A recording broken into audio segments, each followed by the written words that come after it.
মাঝরাত ঢাকার রাজপথগুলো অদ্ভুত এক নিস্তব্ধতায় ডুবে আছে। ল্যাম্পপোস্টের হলুদ আলোয় মাঝে মাঝে দু একটি পুলিশের টহল গাড়ি সাইরেন বাজিয়ে ছুটে যায়, কিন্তু সেই শব্দ যেন কোনো গভীর ষড়যন্ত্রের ফিসফিসানিতে ঢাকতে পারে না। এই শহরের কোনো এক অভিজাত এলাকায় শীতাতপ নিয়ন্ত্রিত কাচের দেয়ালের ওপাশে বসে কিছু মানুষ ছক কষছে। তারা কেউ ক্যামেরার সামনে আসে না, কেউ তাদের চেনে না, কিন্তু তাদের হাতের ইশারায় একটি রাষ্ট্রের ভাগ্য নির্ধারিত হয়। তারা হলো সেই ডিপ স্টেট, অদৃশ্য রাষ্ট্রযন্ত্র। আর এই যন্ত্রের রিমোট কন্ট্রোল যাদের হাতে, তারা সীমানার ওপারে বসে মুচকি হাসে। রাজনীতি কোনো সরল রেখায় চলে না। এটি এমন এক দাবা খেলা যেখানে বীরেরা কখনো জানতে পারে না যে তারা কেবলই বলি হওয়ার জন্য জন্ম নিয়েছে। বাংলাদেশের রাজনীতির ক্ষেত্রে এই দাবার বোর্ডটি নিয়ন্ত্রিত হয়ে আসছে বহু দশক ধরে, বিশেষ করে সেই 1971 সালের পর থেকে। তবে এর চূড়ান্ত রূপরেখা বাস্তবায়িত হতে শুরু করে এরশাদ আমল থেকে। একটি মাস্টার প্ল্যান যাতে দেশটিতে এমন এক ধরনের লিমিটেড ডেমোক্রেসি বা নিয়ন্ত্রিত গণতন্ত্র বজায় থাকে, যার ভেতর দিয়ে খুব সন্তর্পণে বিদেশি প্রভাব, বিশেষ করে ভারতের প্রভাব বিস্তার করা যায়। বলা হয়ে থাকে, তুমি যদি তোমার প্রতিবেশীকে খুশি রাখতে না পারো তবে তোমার ধ্বংস অনিবার্য।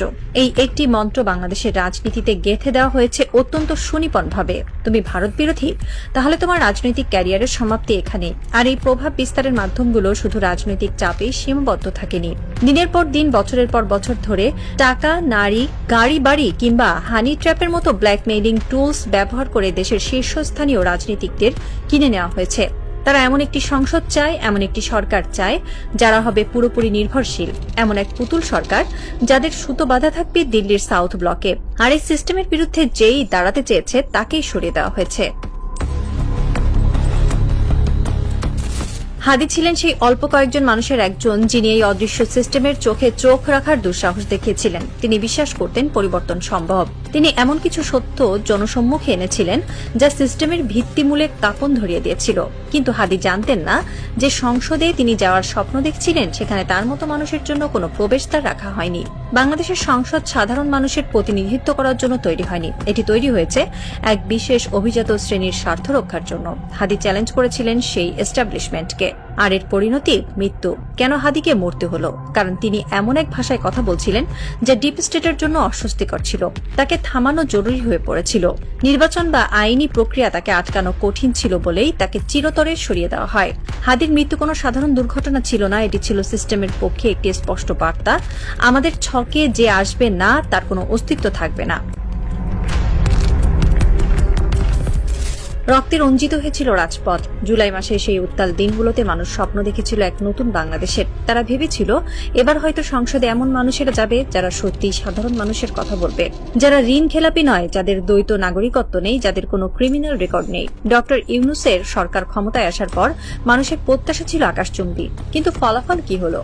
সংসদে যখন নতুন মুখগুলোর দিকে মানুষ তাকালো, তারা শিউরে উঠল। ঘুরে ফিরে সেই একই মুখ।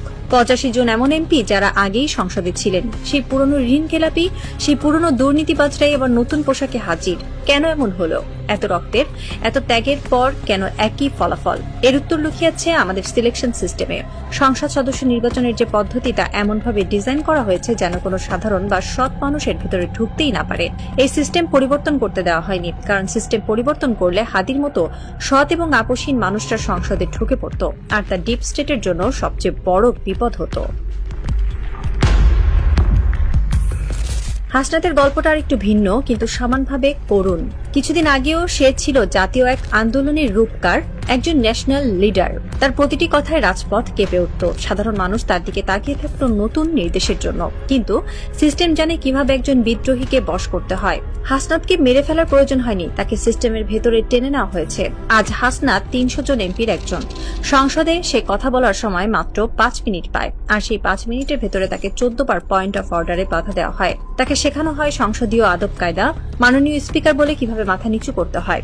যে হাসনাত পুরো দেশের কথা ভাবত, তাকে এখন কুমিল্লায় তার নির্বাচনী এলাকার ছোটখাটো উন্নয়নমূলক কাজে ব্যস্ত রাখা হয়েছে।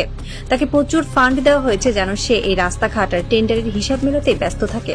তাকে লোকাল পলিটিক্সে এমনভাবে বেঁধে ফেলা হয়েছে যেন জাতীয় ইস্যু নিয়ে ভাবার কোনো ফুসরতি সে না পায়। বিদ্রোহীকে কিনে নেওয়া হয়নি, তাকে সিস্টেমের ফ্রেমে আটকে ফেলা হয়েছে। অনেকেই বলেন আমাদের নির্বাচন কমিশন ঠিক নেই, কিন্তু আসলে কি শুধু নির্বাচন কমিশনের দোষ? নির্বাচন কমিশন চাইলেও কি কিছু করতে পারত?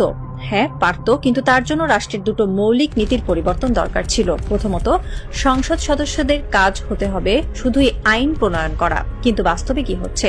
একজন এমপি স্থানীয় সব কমিটির প্রধান, স্কুল কলেজ রাস্তাঘাট টেন্ডার সবকিছুর নিয়ন্ত্রণ তার হাতে। এমনকি এখন এমন নিয়মও করা হয়েছে যে উপজেলা চেয়ারম্যানের অফিসের পাশেই এমপির অফিস থাকবে। এর মানে কি? এর মানে হলো ক্ষমতার সরাসরি দ্বন্দ্ব বা লক অফ। একজন এমপি যখন উপজেলা চেয়ারম্যানের পাশে এসে বসবেন তখন তার অফিসের জৌলুস অবশ্যই বেশি হবে। চেয়ারম্যান তখন স্বাধীনভাবে কাজ করতে পারবেন না, হয় তাকে এমপির সাথে রেষারেষি করতে হবে, নয়তো এমপির বশ্যতা স্বীকার করতে হবে। এমপিকে আমরা আইন প্রণেতা না বানিয়ে একজন সুপার উপজেলা চেয়ারম্যান বানিয়ে ফেলেছি। যতদিন এই সিস্টেম থাকবে ততদিন আপনি আমেরিকার নির্বাচন কমিশন এনে বসালেও এই দেশে কোনো কাজ হবে না। দ্বিতীয় যে জিনিসটি আমাদের ধ্বংস করছে তা হলো নির্বাচনের বাণিজ্যিকীকরণ। আমাদের দেশে নির্বাচন কোনো গণতান্ত্রিক প্রক্রিয়া নয়, এটি একটি হাই প্রোফাইল ইনভেস্টমেন্ট প্রজেক্ট। একজন প্রার্থী নির্বাচনে দাঁড়ান আর তার পেছনে কিছু অদৃশ্য স্পন্সর টাকা ঢালে। তারা কি বিনামূল্যে এই টাকা দেয়? না, এর পেছনে থাকে একটি সুনির্দিষ্ট উদ্দেশ্য, একটি লাভজনক রিটার্নের আশা। যতদিন পর্যন্ত নির্বাচন একটি অলাভজনক প্রক্রিয়ায় পরিণত না হবে ততদিন এই দুর্নীতি চলতেই থাকবে। কিভাবে এটি বন্ধ করা যেত? খুব সহজে। নির্বাচন কমিশন বলতে পারত কোনো প্রার্থী নিজের পোস্টার ছাপাতে পারবে না, প্রচারণা চালাতে পারবে না। নির্বাচন কমিশন 3টি নির্দিষ্ট জায়গায় 3 জন প্রার্থীর পোস্টার পাশাপাশি লাগিয়ে দেবে। কোনো প্রার্থীর মার্কা থাকবে না, শুধু ছবি, নাম আর যোগ্যতা লেখা থাকবে।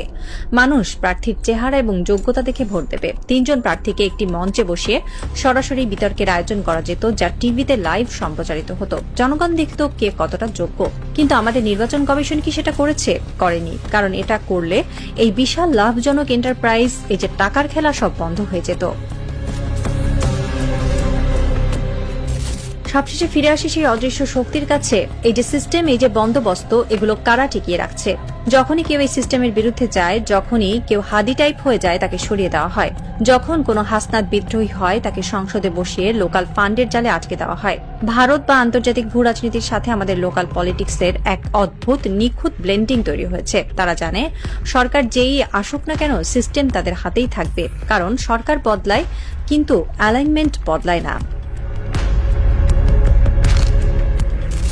রাতের ঢাকা শহর এখনো নিশ্চুপ। সেই শীতাতপ নিয়ন্ত্রিত ঘরের ভেতরে সিগার আর দামি মদের ধোঁয়ার ভেতর দিয়ে আরেকটি মাস্টার প্ল্যান রচিত হচ্ছে।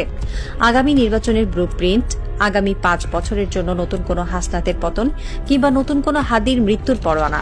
বাইরে সাধারণ মানুষ ঘুমিয়ে আছে। তারা সকালে উঠে পত্রিকার পাতা খুলবে, টিভির খবরে দেখবে নতুন কোনো মন্ত্রীর শপথ গ্রহণ। তারা ভাববে দেশ বদলে যাচ্ছে, নতুন সূর্য উঠছে। কিন্তু তারা জানে না এই সূর্যের আলো আসল নয়, এটি একটি মেকি আলো, যা শুধুমাত্র সেই অদৃশ্য প্রভুদের ইশারাতেই জ্বলে আর নেভে। রাষ্ট্রের রন্ধ্রে রন্ধ্রে ঢুকে থাকা ডিপ স্টেট জানে বিপ্লব আসে, বিপ্লব যায়, কিন্তু ক্ষমতার আসল চাবিকাঠি কখনোই হাত বদল হয় না। হয়তো কোনো এক বৃষ্টি স্নাত রাতে নতুন কোনো হাদি আবার জন্ম নেবে এই শহরে। হয়তো সে আবারও চ্যালেঞ্জ করবে এই সিস্টেমকে, কিন্তু তার পরিণতি কি হবে? আরো একটি লাশ, নাকি এবার সে সিস্টেমকে ভাঙতে পারবে? সেই উত্তরের অপেক্ষায় প্রহর গুনছে একটি রাষ্ট্র। তবে ছায়াদের খেলায় শেষ চালটা সবসময় অন্ধকারেরই হয়, কারণ তারা কেবল সরকার বদলায় না, তারা দেশ চালায়। আর এই রাজনৈতিক থ্রিলারের ক্লাইম্যাক্সে সাধারণ মানুষ কেবলই এক বোকা দর্শক, যারা পর্দার পেছনের আসল ভিলেনকে কখনোই দেখতে পায় না।